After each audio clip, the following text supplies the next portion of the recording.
ಎಲ್ಲರಿಗೂ ನಮಸ್ಕಾರಗಳು. Welcome to PMC Kannada channel. ನಾನು ನಿಮ್ಮ ಜಿ ಕನ್ನಡದ ಕಣ್ಮಣಿ ಶೇಖ್ ಅಭಿಷೇಕ್. ಸೊ ಫ್ರೆಂಡ್ಸ್, ಇವತ್ತು ಬುದ್ಧ ಅವರ ಒಂದು ಸಣ್ಣ ಕಥೆಯನ್ನು ಹೇಳೋಕ್ಕೆ ಇಷ್ಟಪಡ್ತೀನಿ. ಒಂದೊಮ್ಮೆ ಬುದ್ಧ ಅವರು ಅವರ ಶಿಷ್ಯಂದರೊಂದಿಗೆ ಒಂದು ಊರಿಗೆ ಬರ್ತಾರೆ. ಅದೇ ಊರಿನಲ್ಲಿ ಒಬ್ಬ ಕಳ್ಳ ವಾಸವಾಗಿರ್ತಾನೆ. ಆ ಕಳ್ಳ ಬಹಳ ಪಾಪಗಳನ್ನು ಮಾಡ್ತಾ ಇರ್ತಾನೆ, ಬಹಳ ಜೀವಗಳಿಗೆ ತೊಂದರೆ ಕೊಡ್ತಾ ಇರ್ತಾನೆ. ಆಗ ಆ ಒಬ್ಬ ಕಳ್ಳ ಪರಿವರ್ತನೆಯಾಗಿ, ನಾನು ಈ ಥರ ಎಷ್ಟೊಂದು ಜೀವಿಗಳಿಗೆ ಹಿಂಸೆ ಕೊಟ್ಟಿದ್ದೀನಿ, ಇದು ನಾನು ಮಾಡಬಾರ್ದು ಅಂತ ಸನ್ಯಾಸತ್ವವನ್ನು ಸ್ವೀಕರಿಸಕ್ಕಂತ ಬುದ್ಧ ಅವರು ಬಂದಿರುವ ವಿಷಯವನ್ನು ತಿಳ್ಕೊಂಡು ಅಲ್ಲಿಗೆ ಬರ್ತಾರೆ. ಹೀಗೆ ಮುಂದಿನ ಜಾಗದಿಂದ ಹೋದರೆ, ಅದು ಮುಂದಿನ ಒಂದು ಬಾಗಿಲಿಂದ ಹೋದರೆ ಎಲ್ಲರೂ ನನ್ನ ನೋಡಿ ಭಯ ಪಡ್ಕೊತಾರೆ ಅಂತ ಅವನು ಹಿಂದಿನ ಬಾಗಿಲಿಂದ ಹೋಗ್ತಾನೆ. ಆಗ ಅಲ್ಲಿ ಶಿಷ್ಯಂದರು ಸೇವಕರಾಗಿ ನಿಂತಿರ್ತಾರೆ. ಆ ಬಾಗಿಲನ್ನ ಆ ಒಂದು ದಾರಿನ ನೋಡ್ಕೊಂಡಿರ್ತಾರೆ. ಹೀಗೆ ಆ ಶಿಷ್ಯಂದರು ಯಾರು ನೀನು ಅಂತ ಗಾಬರಿಯಿಂದ ಕೇಳ್ತಾರೆ. ಆಗ ಕಳ್ಳ ಹೇಳ್ತಾನೆ, ನಾನೊಬ್ಬ ಕಳ್ಳ, ನಾನು ನಿಮಗೆ ಏನು ಮಾಡಲ್ಲ, ನಾನು ಬಹಳ ಜೀವಿಗಳಿಗೆ ಹಿಂಸೆ ಕೊಟ್ಟಿದ್ದೀನಿ, ಹಾಗಾಗಿ ನಾನು ಸನ್ಯಾಸತ್ವವನ್ನು ಸ್ವೀಕರಿಸಕ್ಕೆ ಬಂದಿದ್ದೀನಿ, ದಯವಿಟ್ಟು ಬುದ್ಧ ಅವರು ಹೇಳಿದ್ದಾರೆ ಅಂತ ನನಗೆ ಹೇಳಿ ಅಂತ ಹೇಳ್ತಾರೆ. ಆಗ ಹೌದಾ, ಬುದ್ಧ ಅವರು ಭಿಕ್ಷೆಯನ್ನು ಬೇಡೋದಕ್ಕೆ ಹೋಗಿದ್ದಾರೆ, ಹಾಗಾಗಿ ಅವರು ಬರೋದು ಲೇಟ್ ಆಗುತ್ತೆ, ಹಾಗಾಗಿ ನೀನು ಸನ್ಯಾಸತ್ವವನ್ನು ಸ್ವೀಕರಿಸ್ಬೇಕಂದ್ರೆ ಸಾರಿಪುತ್ರ ಅಂತ ಕರ್ಕೊಂಡು ಹೋಗಬೇಕು. ಆ ಸಾರಿಪುತ್ರ ಬುದ್ಧ ಅವರ ಒಬ್ಬ ಪರಮ ಶಿಷ್ಯರಾಗಿರ್ತಾರೆ. ಆ ಸಾರಿಪುತ್ರನಿಗೆ ಒಂದು ಅದ್ಭುತವಾದ ಒಂದು ಶಕ್ತಿ ಇರುತ್ತೆ. ಅದೇನಂತಂದರೆ, ಆ ಸಾರಿಪುತ್ರ ಯಾರದೇ ಆಗಲಿ ಹಿಂದಿನ ಜನ್ಮವನ್ನು ನೋಡಿ ಅವರ ಹಿಂದಿನ ಜನ್ಮದಲ್ಲಿ ಯಾವುದೇ ಪುಣ್ಯ ಮಾಡಿದಾರಾ ಇಲ್ಲ ಅಂತ ನೋಡೋ ಒಂದು ಶಕ್ತಿ ಆ ಒಬ್ಬ ಸಾರಿಪುತ್ರನಲ್ಲಿರುತ್ತೆ. ಹೀಗೆ ಆ ಸಾರಿಪುತ್ರ ನಂತರ ಕಳ್ಳನನ್ನು ಕರ್ಕೊಂಡು ಹೋಗ್ತಾರೆ. ಆಯಿತು ಅಂತ ಹಿಂದಿನ ಜನ್ಮವನ್ನೆಲ್ಲ ಚೆಕ್ ಮಾಡ್ತಾರೆ.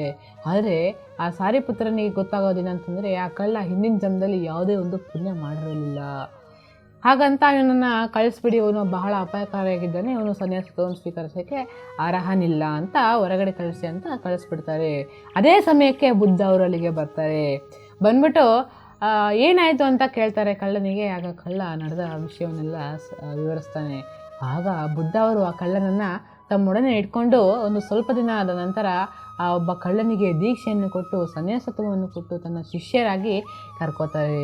ಆಗ ಸಾರಿಪುತ್ರ ಕೇಳ್ತಾನೆ, ಗುರುಗಳೇ, ನೀವು ಹಿಂದಿನ ದಿನದಲ್ಲಿ ಪುಣ್ಯ ಮಾಡಿದರೆ ಅಲ್ವಾ ಈ ಕಳ್ಳನಿಗೆ ಸನ್ಯಾಸತ್ವವನ್ನು ಕೊಡಬೇಕಾಗಿತ್ತು, ಯಾಕೆ ಇವನು ಕಳ್ಳ ಆಗಿದ್ದಾನೆ, ಇವನು ಏನು ಪುಣ್ಯ ಮಾಡಿದೆ, ಯಾಕೆ ಇವನಿಗೆ ಸನ್ಯಾಸತ್ವವನ್ನು ಕೊಡಬಹುದು ಅಂತ ಬುದ್ಧ ಅವರಿಗೆ ಕೇಳ್ತಾನೆ. ಆಗ ಬುದ್ಧ ಅವರು ಹೇಳ್ತಾರೆ, ನೋಡು, ನೀನು ಈ ಕಳ್ಳನ ಹಿಂದಿನ ಜನ್ಮ ಅಂದರೆ ಇವನ ಭೂತಕಾಲವನ್ನು ನೋಡಿದ್ಯಾ, ಆದರೆ ಈ ಕಳ್ಳನ ವರ್ತಮಾನವನ್ನು ನೀನು ನೋಡಿಲ್ಲ.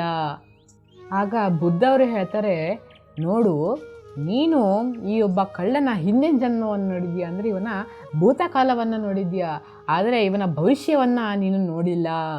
ಯಾರೇ ಆಗಲಿ ತಪ್ಪು ಮಾಡಿದರೆ ಅವರು ಮನಸ್ಸಾರೆಯಾಗಿ ನಾನು ತಪ್ಪನ್ನು ಮಾಡಲ್ಲ ಅಂತ ಪರಿವರ್ತನೆ ಆದರೆ ಅವರು ಬದಲಾದಂಗೆ.